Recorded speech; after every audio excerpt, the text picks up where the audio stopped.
This is the current federal tax developments for the week of September the 21st, 2020. Current federal tax developments is brought to you by Kaplan Financial Education and your state society of CPAs. I'm Ed Zollers coming to you this week from Phoenix, Arizona, and we're going to talk to you about a few key developments that took place in taxes this week. We're going to look basically at a discussion the IRS posted on their website, reminding individuals that you can apply for expedited private letter ruling requests if you're going down that path, and that COVID-19 would count for a reason to have such expedited requests. The IRS put out a web page that dealt with marijuana industry, kind of resources that impact there, plus a set of frequently asked questions in the area. We had a court case that looked at a taxpayer who seems to have had buyer's regret from deciding to set up an organization as a not-for-profit corporation, tried to decide, hey, maybe we don't want it that way, and I want to make an S election because this whole thing fell apart, and there are all these losses, and turned out that didn't work out so well for the taxpayer.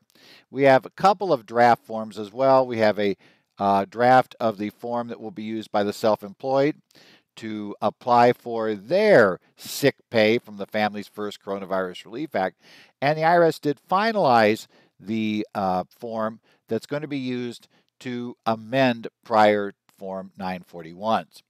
So with that, let's go ahead and move ourselves back, and let's take a look at what we're going to have our first ruling this week, or our first issue, which is IRS News Release. And this is News Release IR 2020-212, issued on September the 16th of 2020. And this particular ruling deals with private letter ruling processes.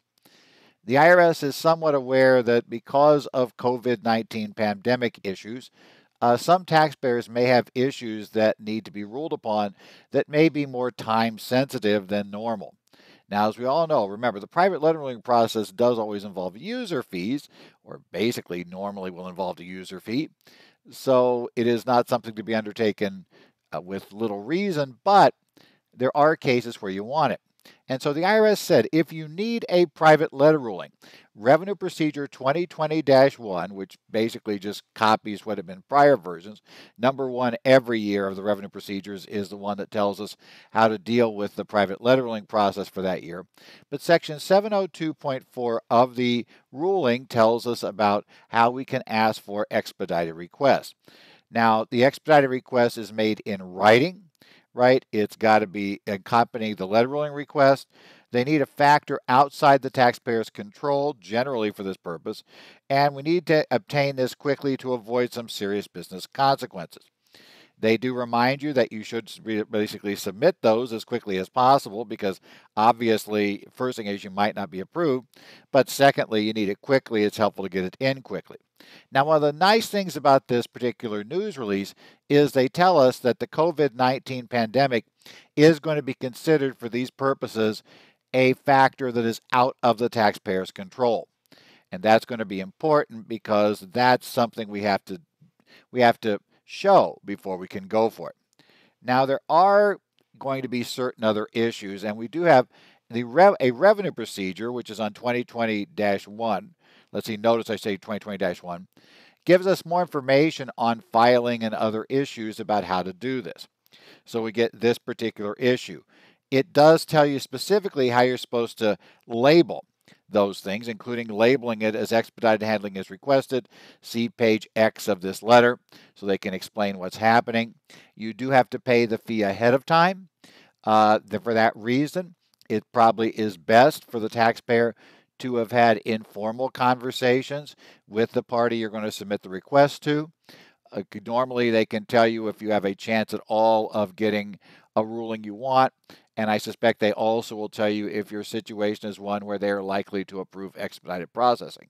So that makes a lot more sense to find it out before you send the money in than after. Now remember, those pre-filing phone calls are not binding on the IRS, so you can't hold them to anything that's talked about on those conversations. But generally, they're going to give you the correct guidance as to where you're going, and only if when your detailed application comes in, there is something markedly different from what you discussed in the phone conversations you had, will they come back and say, wait a minute, we aren't really going to go along with what we said on the phone because you didn't tell us about X, Y, and Z until you submitted this particular document. The IRS did also this year, because you may remember mailing things to the service has been kind of a problem. The IRS does note that they have a Revenue Procedure 2020-29 that sets forth procedures for electronically filing a PLR request. Now, it's a bit intricate, a bit messy, and there are a number of issues with it, but it does provide a method that's probably a bit more sure than these days submitting something and hoping when you submit it via the mail that it will get picked up. So basically, this is one of those things where if you do need to assist a client who has some specific issue that COVID-19's created and you need the ruling, you can go ahead and apply. Now, normally, remember, you don't tend to apply for a private letter ruling unless one of two things is true. Uh, Generally, the basic rule is this: you only apply for a ruling if you're still able to not do the transaction. And by that I mean, the problem is that if you get a no answer, you've already warned the service what you're doing, right? And you've got an answer saying it doesn't work from the national office, which pretty much means that when an agent shows up, they're going to follow that. And when when basically, appeals will do it as well, etc. You just don't want that history of having applied for it. You can withdraw it, and you won't get your money back. That's the other problem. So generally, we go for things that we can afford to live with a no answer. And then you try to do it early enough to get the application through. Normally, it takes 6 to 8 months, I found, to get these things run. And that's normally if you're lucky. I don't think today is going to be normal in any sense in this regard. So, yeah, it's usually helpful to think about maybe that you've got some time to work with. So even on expedited, I would say that if you're trying to expedite right now for a ruling and you need that ruling in the next, month or so or 2 months, yeah, we're sitting tight. It's going to be tough. We're getting to the point where I think even under expedited, if you want to get it done before the end of this year, yeah, you probably want that ruling here real soon. Let's move on to the IRS published this week a web page that deals with the marijuana industry on the IRS's website. It was published on actually last Friday on September the 11th. And what it has is an IRS page, and it has sections on various issues. So it's kind of a centralized location where the IRS will provide information that relates to the marijuana industry. They have a whole section discussing 280 Cap E and the industry. For those of you who are not aware, there's a problem with a marijuana business, and that is that under Section 280 Cap E, that business can only claim a deduction for costs of sales. Now, there's a long historical discussion about why that's the one thing you can do if you are selling a controlled substance that is illegal under federal or state law. And the main reason is because they weren't sure it was constitutional not to allow a deduction for cost of sales. But it is a little amusing that the one thing you get to deduct is the cost of the illegal item that's causing you to lose the other deductions. But that's the way it goes. So it discusses that. It discusses issues too. It reminds people that you do have to report the income. Even though it's illegal income is still taxable. Don't believe that. Al Capone could have told you something about that little rule that, yeah, we have to do it. It has some number of discussions about cash payment issues and cash issues. A lot of marijuana businesses have to deal in cash because they have trouble getting banking relationships, and they may have trouble establishing bank accounts and other items that a normal business would have less trouble dealing with. So the IRS has a section of how those cash basis companies, not cash base, I say, just pure really cash, the green stuff companies, can go ahead about paying taxes, and some discussions there.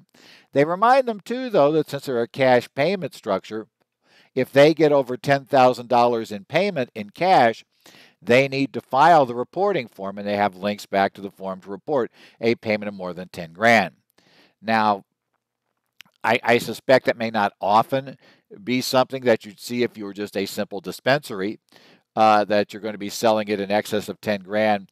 I don't know there's going to be people buying it from you to then attempt to resell it, given all the taxes and other issues in there. I got to believe if you're going to do it illegally, the black market's going to be way cheaper, shall we say, if you're going to be illegal anyway, yeah. So I doubt we have many of that. But if you're a grower and you're selling it to dispensaries that themselves can't get bank accounts, you may start receiving these payments of in excess of 10 grand. And you have to realize that you have to file those payment reports when that happens. And the fact that your industry is all cash this way is kind of irrelevant. You still got to worry about that reporting problem. Remind taxpayers that they're due on estimated tax payments for the industry, which are probably going to be pretty high because of that lack of deductions, and that you need to keep good records. Records has been a major problem in a lot of the court cases that have arisen for the marijuana industry. So it's really important to understand and get that straight. It also has a link to a number of frequently asked questions. So they put up that FAQ page at the same time, giving you some discussion about various issues and also some more discussion about things like the more than $10,000 payment routine. They are emphasizing that for marijuana businesses fairly heavily, that they are concerned about that more than $10,000 payment structure. So I think you need to be aware that that's an issue that appears something the service is concerned with. And as such, you probably need to be a little concerned if your client's in that business with telling them that, yeah, that really matters for them. So, we'll keep that running. Next, on to a court case. This is a case of Deckard versus Commissioner. And this one is kind of a buyer's remorse case for a taxpayer. This taxpayer wanted to conduct this thing called Waterfront Fashion Week at the Louisville Waterfront Park. And he was going to do this, and he was told, he went to an attorney who suggested that he might want to do this as a not-for-profit organization because that might make it easier to attract funds from sponsors and the like. Now, later he discovered that sponsors probably could have sponsored this event and gotten a deduction, even if it wasn't a not-for-profit or 501c3 organization. But nevertheless, he was involved. He was told to do this, and to a certain extent, I would say that just the fact they could get a deduction wouldn't really necessarily be the only reason why they might like a not-for-profit. But it was a not-for-profit corporation. Now, the problem is that this whole Waterfront Fashion Week turned out the one time they tried to run it to be a bit of a disaster, right? Did not make money. In fact, lost a lot of money. So it was unable to send the funds because they had set this corporation up as a not-for-profit corporation, and they had set it up to have the proceeds given to in this case, the Louisville Waterfront Park, I should say it would be the Waterfront Development Corporation that maintained the park. And so, that never happened. So the taxpayer went back and said this, there was nothing it didn't work. The taxpayer itself had put a lot of money into this operation. And so the taxpayer tried this odd routine. He decided to try late. I mean, this is like years late. He tried to file an S corporation election on behalf of this nonprofit, Kentucky nonprofit corporation, and be able, therefore, to claim the losses. Now, we're going to, worry about this, but, he's late, etc. There's all kinds of problems. And the IRS said, look, the election is not valid. And they said, even if it was, we don't think he was a stockholder. Well, the tax court decided to just worry about the second one there. Generally, nonprofit corporations don't issue stock. And in fact, the Kentucky law specifically said there's no stock to be issued. The articles of incorporation for the corporation said the same thing. There would be no stock to be issued. And of course, S corporation, if you don't own shares in the S corp, you're not going to get a flow-through deduction regardless of whether the election is valid or not. So the big issue they came down to was, does this thing, is he a stockholder? Well, the taxpayer said, well, I should be considered the beneficial owner of the stock because essentially, even though maybe I don't really have stock, in reality, I run the whole thing. I'm in charge of it. And so therefore, aren't I like a stockholder? The tax court said, yeah, we got to look at this. First thing is you don't actually hold stock. So now we got to figure out, is the interest you hold like stock? And of course, we all know that LLCs, if qualified, if they are eligible, can elect to be treated as a corporation and can make an S election. So actual issuance of stock, we would all agree, is not absolutely necessary. But the court said the problem is we need to have something that looks like stock. And under the Articles of Incorporation and under Kentucky law, a Kentucky nonprofit corporation is not allowed to make any distributions of profits or have any benefits inure to these related parties, which is, he's on the board, he's running it. In essence, he's barred from receiving those benefits. And if the corporation were to be liquidated, it had to send any assets that were left over after liquidation had to be transferred per the Articles of Incorporation to a 501c3 organization. Now, the taxpayer said, well, wait. Okay, I understand that, but really, it was a mistake. I didn't understand all of this stuff. And look, we never even went and applied for tax-exempt status after everything kind of fell apart.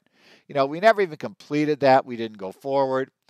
I went ahead and just started running it. And therefore, really, it was just like a for-profit. And so I want to argue that, in fact, it's substance over form. I'm really a shareholder. Well, the tax court went through and said, look, there are three big problems with what you're telling us. Number one, you don't have stock and you're barred from issuing anything that would look like stock. The test we're going to use for whether something is stock for an S corporation is, do you have the rights that a stockholder would have? And one of the key rights is a right to distributions. And you don't seem to have any of those rights to distributions either during the year, to get your return on investment, nor do you have a right to distributions in liquidation. So those are basic rights a stockholder would have, and you don't look like a stockholder then, because you have no such rights. You also aren't like a stockholder for those same reasons. Your rights aren't there. It can't be. And finally, substance over form generally doesn't work for a taxpayer. Now, we've discussed it before that generally, if you're in control of the form of a transaction, you really can't argue that the substance is not the same as that form. Because if you're in charge of the form, you happen to control what that form is. He could have easily said, it's not a mistake that you guys formed a not-for-profit corporation, nonprofit corporation, I should say, under state law. He said, it was discussed. It was a straight decision. It's not as if you didn't know that's what was happening. So there were valid reasons you did it. You never changed the form or took any actions that would allow you to change the form, and you probably couldn't. And the mere fact that you don't apply for tax-exempt status with the IRS is irrelevant. When you talk about that, you're confusing state law rules, which govern your rights on distributions, with federal tax law rules, which are just dealing with the tax aspects of taxing that entity. So yes, we'll agree that's not a tax-exempt organization for federal tax purposes because it never went through the proper processes. But that doesn't matter because it's still a Kentucky nonprofit corporation, and Kentucky law bars you from having the rights you'd need to have to be considered a stockholder. The IRS put out recently, and it got more coverage this week, but actually it was issued by them in draft form on September the 2nd, Form 7202. This is a form that you might have forgotten was going to have to come out, but it is a form that gives a credit to self-employed individuals. That's basically, if you remember, under the Families First Coronavirus Relief Act, we had 6 criteria under which we could be, as employees, have the right to take paid sick days, subject to a cap. And the caps were different based on whether we were with the first 3 criteria, which was a COVID-19 problem that we personally had, or it was a COVID-19 problem that some sort of related party had. In that case, we got a lower sick pay, but a mandatory 2 weeks of sick pay. Now also and that was paid for by a tax credit that your employer would get from the IRS. Well, the self-employed can qualify for that same credit for themselves. As well, there's a second credit that was paid family leave. Now, technically it's 10 weeks, but it was a weird one, you may remember, where the first 2 weeks are unpaid, but the particular leave that allows you to do this is taking care of a child due to COVID-19 closures and the like. So basically, you would qualify under the first criteria to get the taking care of others lower credit, or potentially you could qualify for those first 2 weeks. If you yourself was diagnosed with COVID-19, you could get the full credit. So this Form 7202 is going to be attached to tax returns next year. That'll go in and you can claim the credit as a self-employed.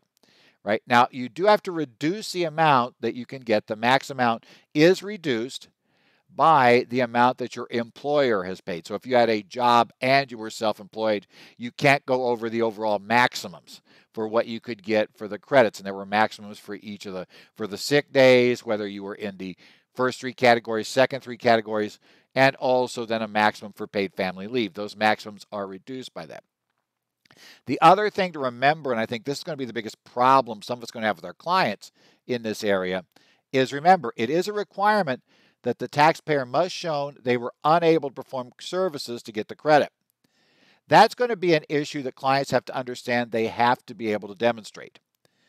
The problem becomes, the client may think, well, no, I qualify for this credit, right? Because, I was diagnosed, I went and got my test.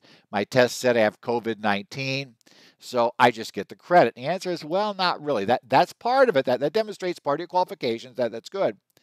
But let's say that you were an asymptomatic COVID-19 person, and the type of work you're doing, you always work in your home, you always work remotely or delivering things over the internet. Like, for instance, these days I'm doing all my courses over the internet.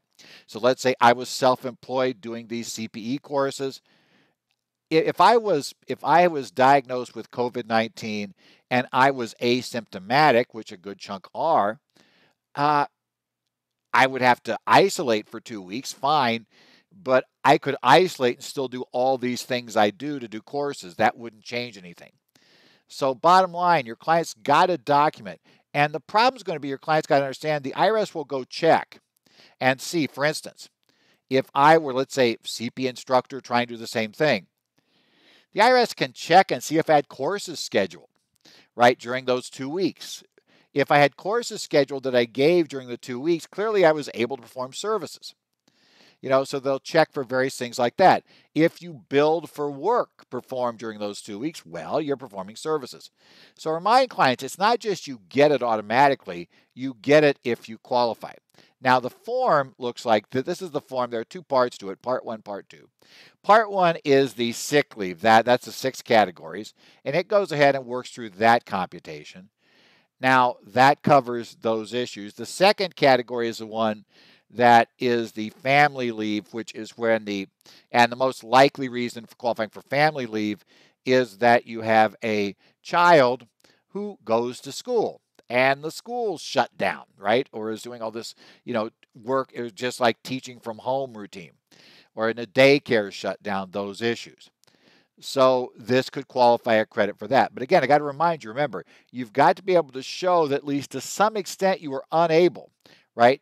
You were unable to perform services for at least certain days because of that. So you may have to break it over different periods. You may have to show why you were unable to. The catch is there. Yes, supervising your child certainly is going to make you less productive. I think that's pretty given, things like that happen. But the question is, if you still were producing work and were charging, your client may have trouble in this area. So like I say, make sure your client understands that this is not hey, my neighbor says I get this because I got diagnosed with COVID-19. I was asymptomatic, but I got diagnosed, so I just get this, right? The answer is no, it's not quite so right. You just get it. Whatever happens there happens, but it won't quite work that way. Finally, we had the IRS come out with a form that we discussed before that we were told you not to file things. And what happened was we have this 941X problem for the second quarter. And just to review what we had before on the IRS website, remember that the Families First Coronavirus Relief Act and the CARES Act made changes to payroll taxes, and they impacted second quarter Form 941s. And because of that, that meant that there were lines added to the 941. The 941X that existed at the beginning of this year doesn't have those lines. The revised Form 941X Therefore, we had to wait for that. You could only use the 941X that existed before only for Q1 2020 941 or earlier. You were supposed to wait on a second quarter revised 941 until this form came out, and it was supposed to come out sometime in late September. So you're waiting on filing for that purpose. Well, what's happened since is we now do have a new revised version. So the IRS now, it is out, and if you need it, it's going to be available on the IRS's website. So you can take a look at the IRS website, you can pick up the form. The key takeaway is make sure that the form you download and use is the one that says revision July 2020. We've had more changes in the interim, obviously the payroll tax holiday and other issues. So we're expecting another revised 941X for the third quarter and the like, and probably the same warnings will come in about not filing it if you don't, unless until you wait until you get those changes, especially if you have a payroll tax holiday related issue when you file the form. So, kind of keep your eyes out for that because that's going to be an issue going forward. Well, I do have some more CPE coming up, and I wanted to talk to you about, what we're going to be showing and doing. I have a course now. I'm actually doing a course on Monday for New Jersey. We're doing a monthly tax update, but I suspect you're probably listening to this after that one started or after it's done, so probably you can't sign up for that. The first one you probably can sign up for next week, because the week's full for me on these, is I will be doing for Arizona on September 22nd in the afternoon a PPP loan forgiveness and other COVID-19 developments. This is effectively the same course I did in New Jersey on September 1st, and we're just going to talk about kind of walk through the PPP loan forgiveness routines, how they work, what you can do, and how you can help clients go for this. So it's available on the Arizona Society website. You can search in there continuing education for the date of September 22nd, and you should be able to sign up for there if you want to pick it up. We will have one more of these I'll mention here at the end of the week that we're doing for another society, and that other society will be New Mexico. Now, New Mexico Society of CPAs, I'll have 2 4-hour courses on the 23rd, one for the tax implications of the revised financial accounting rules and the conformity rule that Congress put in as part of Tax Cuts and Jobs Act, as well as an afternoon session on accounting, auditing, and tax considerations for the cannabis industry. So we're going to talk about marijuana, which is timely since IRS just put out that guidance for that industry. And that course will cover a lot of details, but honestly, the big thing is always the tax issue, 280 Cap E, and how you determine what is and what is not a cost of sales item, and specifically production versus retail or wholesale. And hint, you prefer to be a producer in the cannabis industry because you get a lot more deductions. We'll also then on Thursday, the 24th, I'll give a course on tax-exempt organizations, basic issues for operating, organizing, and preparing forms on that date. And Friday the 25th, again, we'll be doing a session, and that one is in the morning, as I recall, on the 25th in New Mexico Society, which is, again, the PPP loan forgiveness and other recent COVID-19 developments. So, again, if you want to pick that up, it will be a webcast. It's on New Mexico Society's website. So we'll be doing those. Now, this pretty much ends my CPE until we get past October 15th. Not surprisingly that there were not that much. It will pick up a lot more after that. So post October 15th, take a look in your state society catalogs. So far, I believe, except for a couple of possible dates that may be live, I think at this point, everything is confirmed to be webcast from here on out.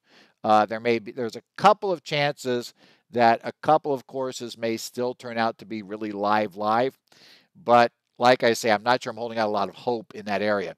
A lot's going to depend how things continue to go on in the area of the whole COVID-19 situation. And frankly, at this point in time, it's just difficult for any of us doing live sessions to travel to go do a session because you never know on the day you try to travel, you're going to find out that a quarantine rule gets put up where you're going, or worse, I get there and then Arizona decides to quarantine when I try to come back from where I went. And, that's kind of a whole mess. So, yeah, it's tricky until we get past, until we get things a little more settled.